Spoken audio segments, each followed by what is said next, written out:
The first is basically, the whole Lindy effect, right? So the longer it goes, the more credible some like the next prediction becomes, right? So, Bitcoin at 60,000 was some people would dismiss that, 2 years ago, but here we are, right? So then when you're at 60,000, 200,000 sounds less crazy than when you were at 4,000, right? So as it kind of takes market share, and then you can assess the information at the time, and then you constantly update your model for how big Bitcoin could become. And so I generally start with conservative, kind of total addressable market.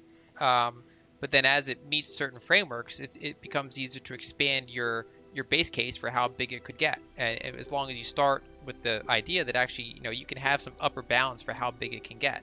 Um, and so that's the approach I've been doing. And then two, I would point out that I think one of the problems especially the past 10 years, kind of the post GFC environment, a little over Mm. 10 years, is that, for lack of good money, people are clearly monetizing other things, right? So in the US, we have the highest equity valuations as a percentage of household assets we've ever had. Um, and well, it goes back to the whole there is no alternative, Tina, right? So Tina. they're like, well, I can't hold cash and bonds, and so I got to buy equities, even though I'm looking at, say, the CAPE ratio or the market cap to GDP ratio or whatever your preferred valuation metric is, and you're saying, well, I know they're expensive, but I have to hold them anyway. And so in many cases, we've essentially monetized the S&P 500 as a store of value rather than thinking of it as an investment. It's like we got to just shove money in there that we don't know what else to do with, because we can't just leave it in T-bills. And so the same thing's true for prime real estate. So if you're a billionaire and you're trying to figure out how to preserve your wealth, you're like, well, I mean, I don't know how to value this beachfront property. It seems expensive. It doubled over the past, 2 years, but I'd still rather own this than T-bills. And so the argument among some of the really bullish Bitcoiners is that if you do continue to reach certain thresholds and Bitcoin just keeps going, um, it becomes, if you have this kind of global hard money, it becomes an alternative that people have monetized these other assets. They've essentially added a monetary premium that is above their utility value. And so we're, in that world, let's say Bitcoin gets big enough, it becomes worth, tens of trillions of dollars, which is still small compared to, say, global money supply or global asset value. But if it starts to reach those types of market caps, you could argue that things like certain types of real estate, certain types of stocks, fine art, that things that people have put an additional monetary premium in for lack of good money might Mm. get drawn out and into Bitcoin, and that those things return to a more healthy valuation where they're mostly held for their utility value, and that they have more reasonable valuations. Therefore, they have higher returns, for taking on risk. Whereas Bitcoin becomes like the conservative gold-like hard money asset. But that's, of course, right now we're still at roughly a trillion market cap, so we're still kind of premature to that type of assessment. But that would be the argument for people that have a very optimistic look into Bitcoin's maybe 20-year future. Basically, you get higher returns in exchange for higher volatility and higher tail risk of the whole thing not working out. I mean, it had to go through these big tests. It had the Mt. Gox thing. It had the block size war. Mm. It's had these challenges. It had, half of its mining just move, within 1 year across the world. It has these crazy things happen to it. And so the more tests it goes through, the bigger it gets, and then the lower volatility it gets, the more widely held it is, the more normalized it is to hold a higher percentage of your assets in it. So there's that.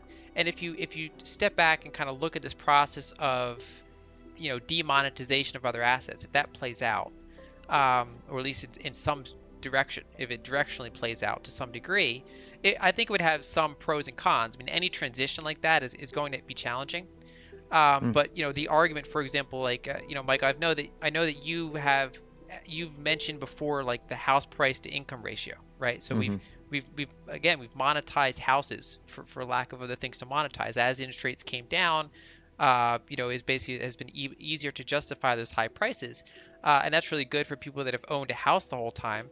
But it's harder for new entrants into the housing market. It makes it unaffordable for Gen Z and millennials, in some cases, to buy a home. And if they do, they have to go in a ton of debt to do it. Like my father was like he was pretty old when I was born, and so he bought his first house back in like the late 50s, and it was on like a police officer's salary. He just bought it when he was like 22, and it was a different time back then. You just buy a house on a middle income salary, and so say the argument from some Bitcoiners that would view as a good thing that the monetary premium sucked out of these things is that things that should be more affordable for the utility value would return to that in a more kind of sound money environment, let's say. Whereas you'd still have investments in things that are providing long-term value.